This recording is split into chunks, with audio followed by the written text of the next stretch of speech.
The chef at the end called me over and says, "You're good for nothing, you better go back home to your mother." And I said, before I go home, I'd much rather jump into the river and kill myself.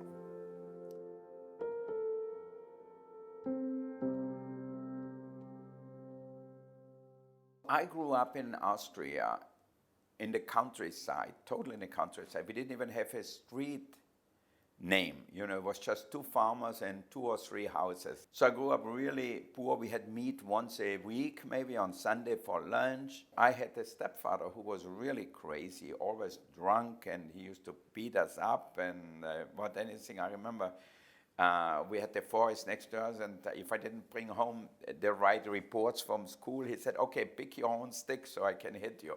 So I used to go pick a stick and break it like half broken, so he used to hit me, and it used to fly all over the place, and my mother or my grandmother used to scream at him and say, "What the hell are you doing, the poor kid," and everything.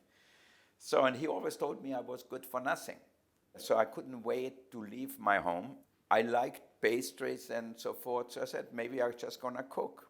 So then my mother's boss found me a job as an apprentice in a little town called Villach. And there the chef was just as crazy, I think, as my stepfather. After being 1 month or 6 weeks there, we ran out of potatoes on Sunday lunch. Sunday lunch was the biggest service. So then the chef at the end called me over and says, "You're good for nothing, you better go back home to your mother." And, and I was like that high, and I was terrified. And I said, "I cannot go home." So when it finished, it was dark because it was like beginning December. And I said, before I go home, I'd much rather jump into the river and kill myself. So then I was standing on the bridge goes over the river, and looking down at the gray muddy thing coming down with pieces of wood in it and everything.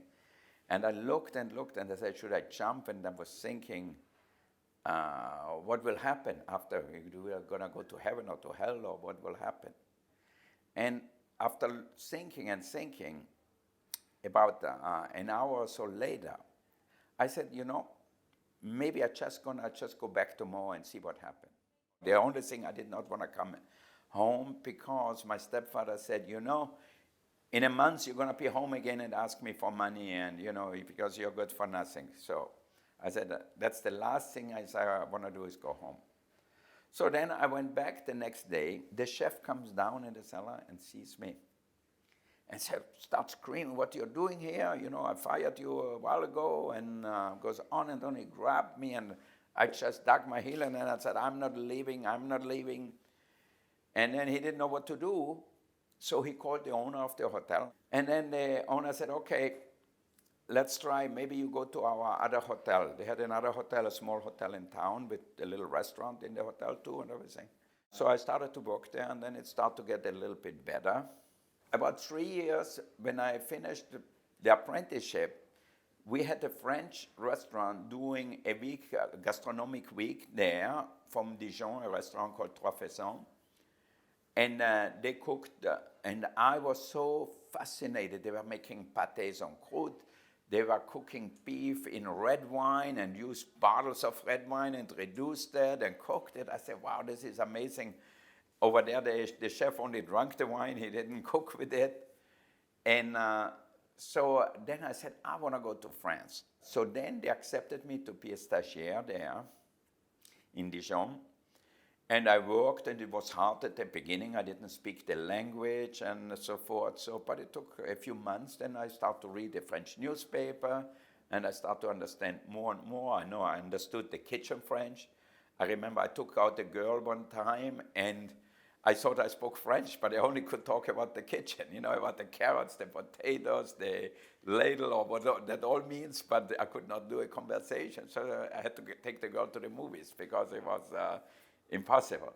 So when a year or so into being there, I was ready maybe to go back home, and the Guide Michelin came out, and we got 1 star in the Guide Michelin.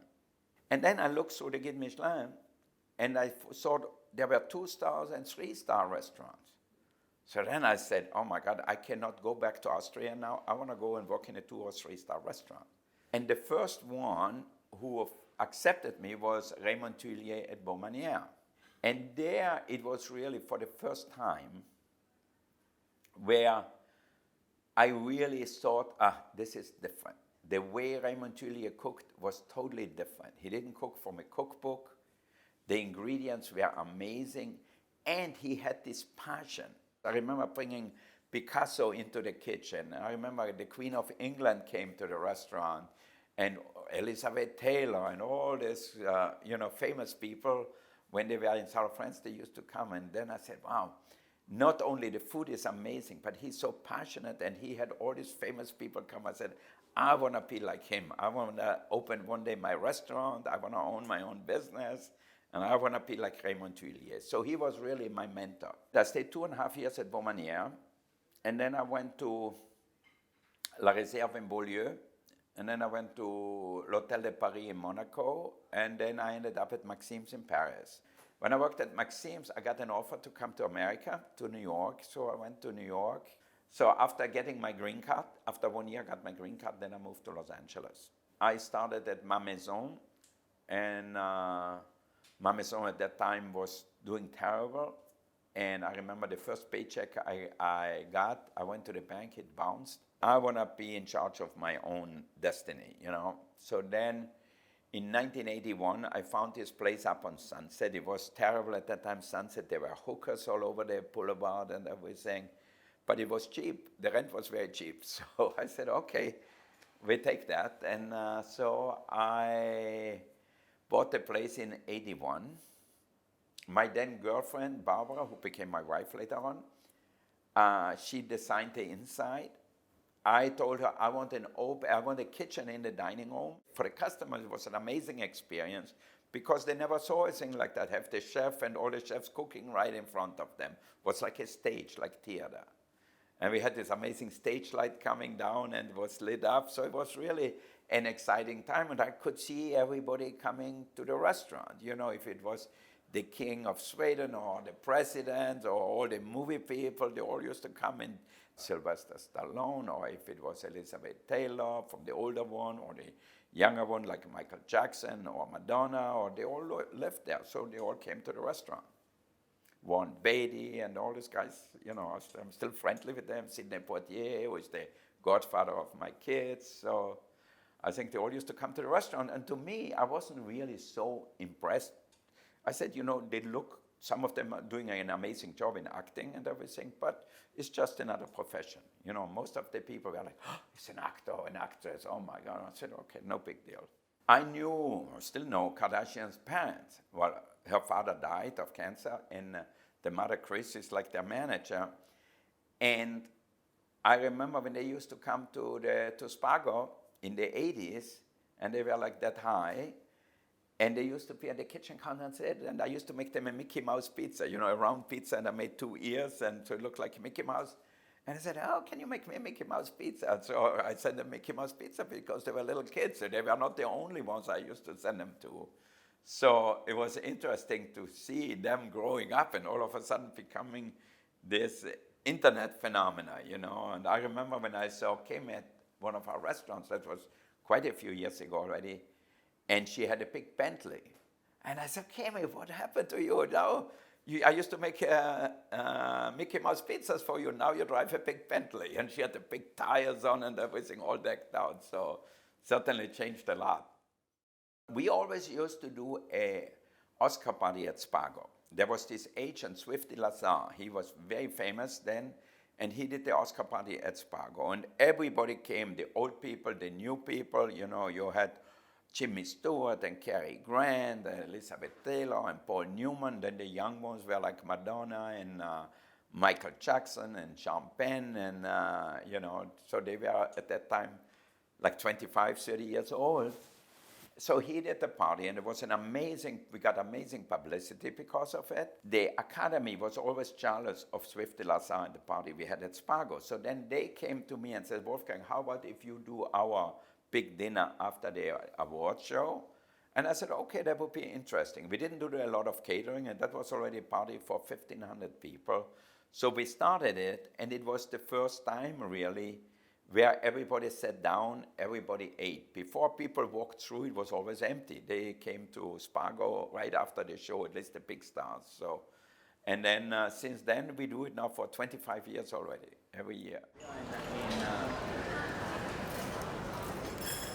In 97, I was here the last time.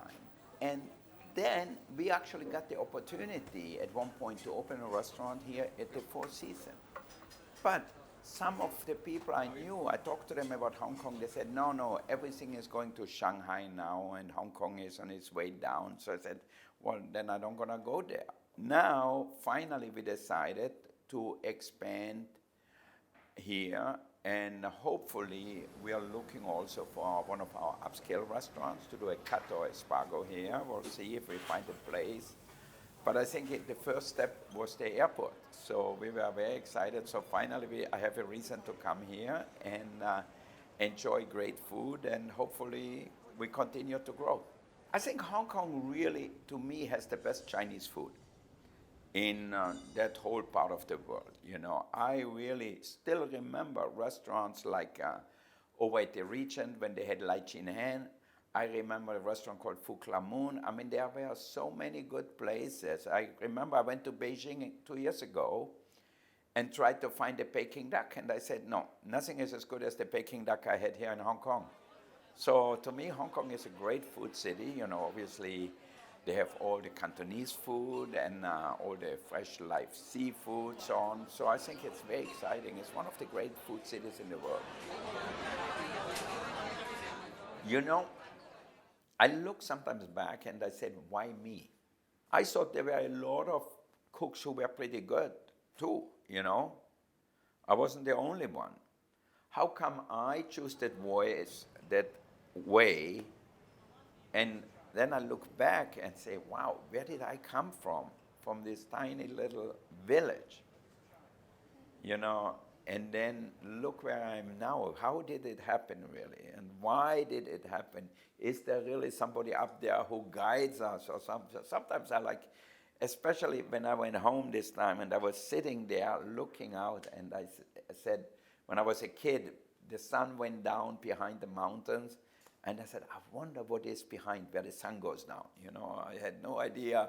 It's just another valley or whatever. But when you're young, you said, I wonder what is there, you know. So I think, obviously, it's a little luck, it's timing, it's hard work, a little talent. So if you mix everything together, it might be. But a lot of it is perseverance, you know. I could have jumped. I could have stayed in Austria and played safe. But I think I love what I do. And one of the things I love, I did not get bored. I still have the same passion. I still enjoy. And what I enjoy more and more now is seeing young people who are really good and pushing them to get better.